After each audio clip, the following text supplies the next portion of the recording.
Welcome back dear students. BA part first political science paper second प्रतिनिधि भारतीय राजनीतिक विचारक यूनिट सेकंड चैप्टर है हमारा राजा राममोहन राय। और आज के लेक्चर का टॉपिक है राजा राममोहन राय के धार्मिक विचार। राजा राममोहन राय प्रमुख रूप में धार्मिक और सामाजिक पुनर्जागरण के संदेशवाहक थे। धार्मिक सत्य के प्रति उनके मन में गहरी जिज्ञासा थी और इसी जिज्ञासा के कारण उन्होंने विश्व के विभिन्न धर्मों का गहन अध्ययन किया था। वाराणसी में उन्होंने संस्कृत में भारत के प्राचीन धर्मशास्त्रों का अध्ययन किया। अरबी और फारसी के अधिकारपूर्ण ज्ञान के आधार पर उन्होंने इस्लाम का भी मूल स्रोतों के आधार पर अध्ययन किया। ईसाई धर्म भी उनके अध्ययन का विषय बना और उन्होंने तिब्बत के लामा बुद्ध संप्रदाय का अध्ययन भी प्रारंभ किया था। उनकी बुद्धि विवेचनात्मक थी। विविध धर्मों के वे ज्ञानकोश और तुलनात्मक धर्म के प्रकांड पंडित थे। उनके प्रमुख धार्मिक विचार इस प्रकार है। फर्स्ट पॉइंट है एकेश्वरवाद का समर्थन। राय के समस्त धार्मिक चिंतन का केंद्रीय तत्व एकेश्वरवाद का सिद्धांत है। उनका मत था कि संपूर्ण सृष्टि में एक ही आध्यात्मिक सत्ता व्याप्त है जो अपनी प्रकृति से सत्य, सर्वोच्च, निराकार व चैतन्य है और सबके लिए मंगलकारी है। उनकी एकेश्वरवाद की धारणा उपनिषदों में निहित अद्वैतवाद पर आधारित थी और इसके विकास में कुरान में निहित तौहीद, एक ईश्वर के सिद्धांत ने भी सहयोग दिया था। उन्होंने एकेश्वरवाद के समर्थन में फारसी भाषा में तुहफत उल मुवाहिदीन नामक ग्रंथ की भी रचना की थी। राय द्वारा एकेश्वरवाद को अपनाने का यह स्वाभाविक परिणाम निकला कि उन्होंने एकेश्वरवाद से भिन्न धार्मिक मान्यताओं से असहमति प्रकट की। सेकंड पॉइंट है मूर्ति पूजा और बहुदेववाद का विरोध। राय ने मूर्ति पूजा का विरोध किया। उनका विश्वास था कि इसने अनेक विभाजन और उपविभाजन उत्पन्न करके हिंदू समाज की एकता और जड़ों पर कुठाराघात किया है। राय ने कहा कि अपने अपने देवताओं की महानता के नाम पर समाज में झगड़े होते हैं, जिससे भारत की सामाजिक एकता और समरसता नष्ट हुई है।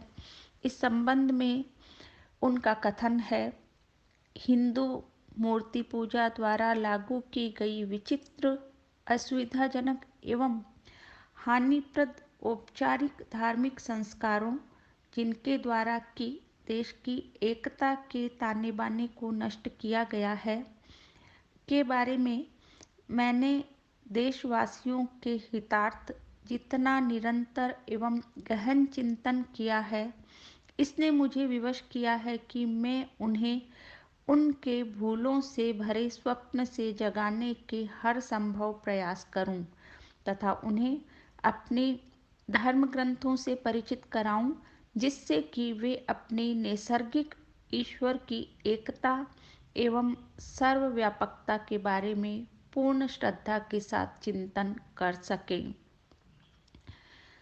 मूर्ति पूजा के विरोध में उनका विचार था कि प्राचीन धर्म ग्रंथ उपनिषदों में भी मूर्ति पूजा की अस्वीकृति है।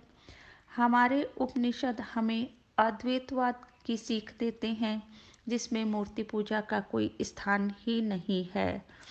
इसलिए उन्होंने सभी धर्मों एवं मानवता के एक ईश्वर के सिद्धांत का प्रतिपादन किया। बहुदेववाद तथा मूर्ति पूजा के विरुद्ध यह उनका एकेश्वरवाद का सिद्धांत है, जिसका प्रतिपादन उन्होंने भारत की एकता तथा धार्मिक समरसता की पुनर्स्थापना के लिए किया था। नेक्स्ट पॉइंट है सार्वभौमिक धर्म एवं नैतिकता पर बल। राजा राममोहन राय ने अपने एकेश्वरवाद की धारणा के आधार पर संपूर्ण मानव जाति के लिए एक सार्वलौकिक धर्म की धारणा प्रस्तुत करने का प्रयास किया।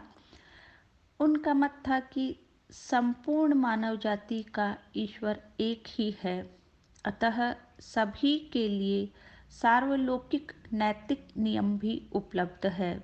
सत्य, अहिंसा, दान, अस्तेय आदि सद्गुण सार्वलौकिक नैतिकता के अंग है और इनका पालन सभी धर्मों के अनुयायियों द्वारा किया जा सकता है। उनकी मान्यता थी कि वास्तव में सभी धर्मों के ग्रंथों में इन नैतिक नियमों का प्रतिपादन किया गया है। फोर्थ पॉइंट है धर्म के प्रति बौद्धिक व तार्किक दृष्टिकोण। राय ने धर्म के प्रति बौद्धिक एवं तार्किक दृष्टिकोण अपनाया और इसलिए उन्होंने धर्म को रहस्यात्मक एवं पारलौकिक अवधारणा नहीं माना।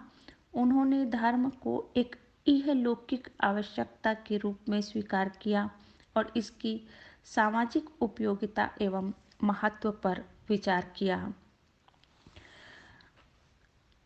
उन्होंने 1828 में अपने लेख में लिखा कि मैं खेद के साथ यह लिखता हूँ कि हिंदुओं के द्वारा जिस धर्म का पालन किया जा रहा है वह उनके राजनीतिक हितों का संवर्धन नहीं करता।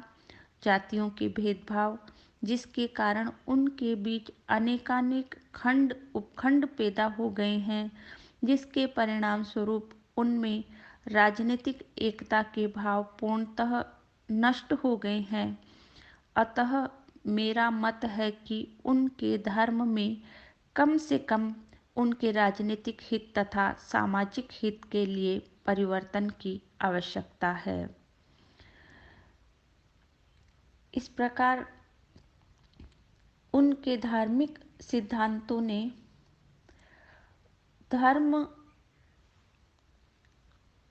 के माध्यम से सामाजिक और राजनीतिक चेतना व्यक्ति में आए, इस तरह का भाव व्यक्त किया। धर्म एवं समाज का परस्पर इतना घनिष्ठ संबंध है कि वे लगातार एक दूसरे को प्रभावित करते रहते हैं। जब धर्म का रूप विकृत हो जाता है तो समाज का भी पतन हो जाता है। इस स्थिति में समाज के पुनः उत्थान के लिए धर्म में सुधार की आवश्यकता होती है।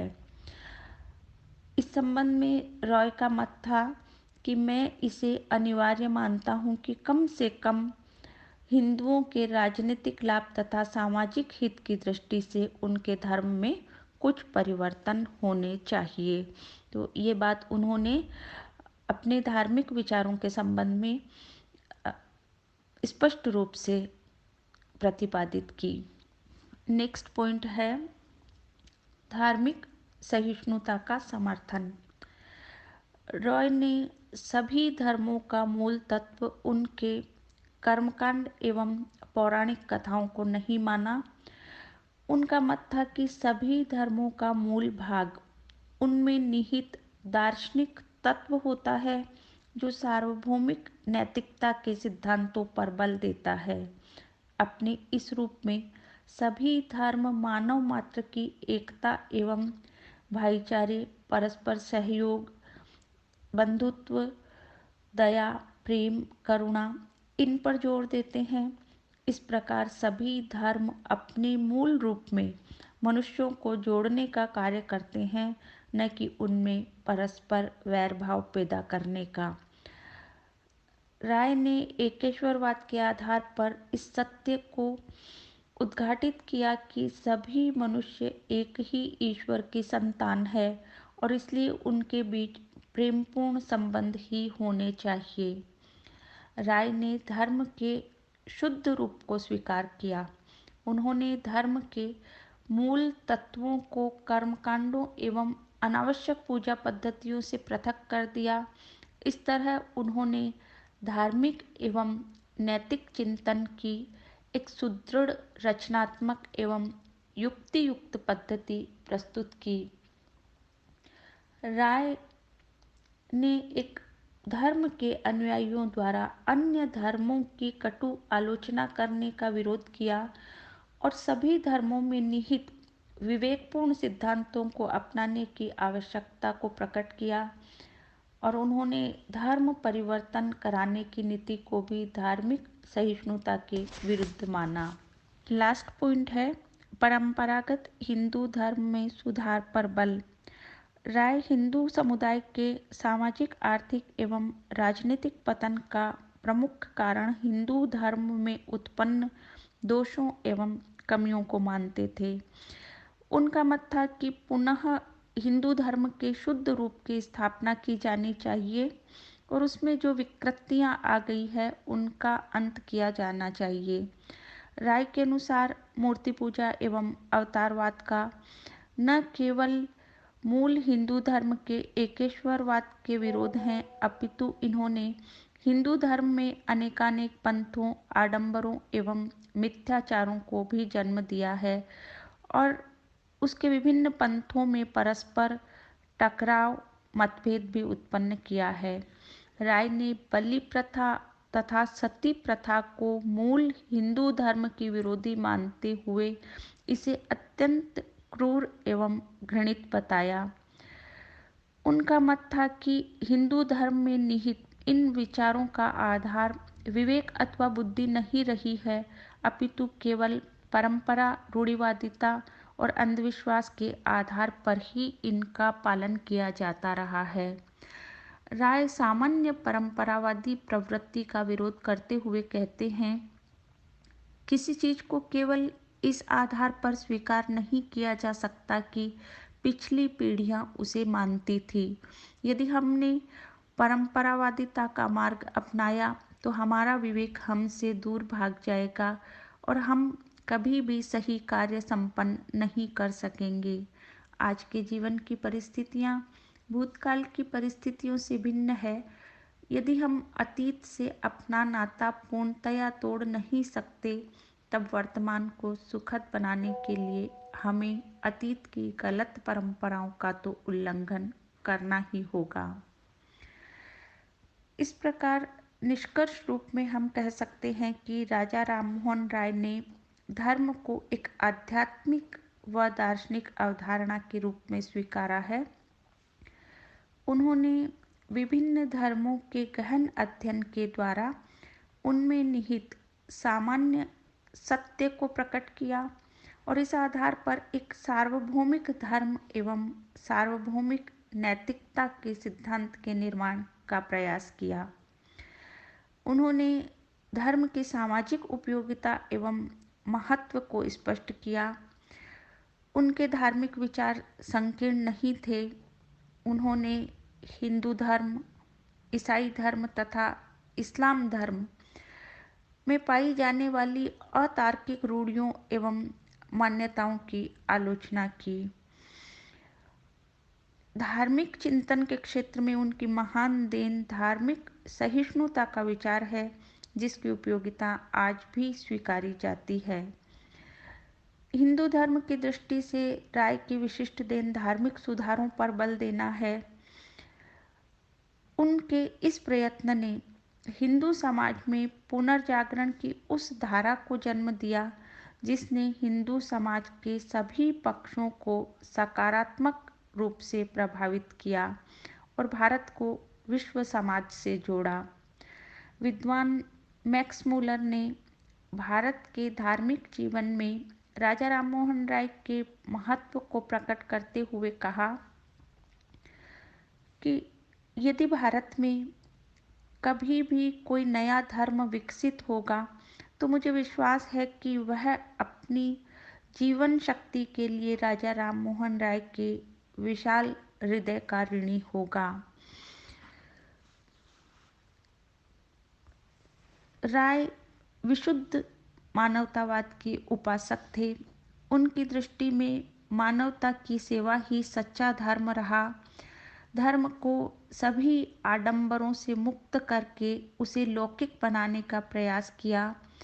धर्म को मंदिर की चारदीवारी से बाहर निकालकर उसे मानव मात्र की सेवा के मार्ग पर अग्रसर किया। विचारक वीपी वर्मा के अनुसार राजा राममोहन राय ने ईश्वर के नैतिक व्यक्तित्व के सिद्धांत के आधार पर सार्वभौमिक प्रेम की नैतिक अवधारणा की स्थापना की। आज के लिए इतना ही। इसी के साथ धन्यवाद।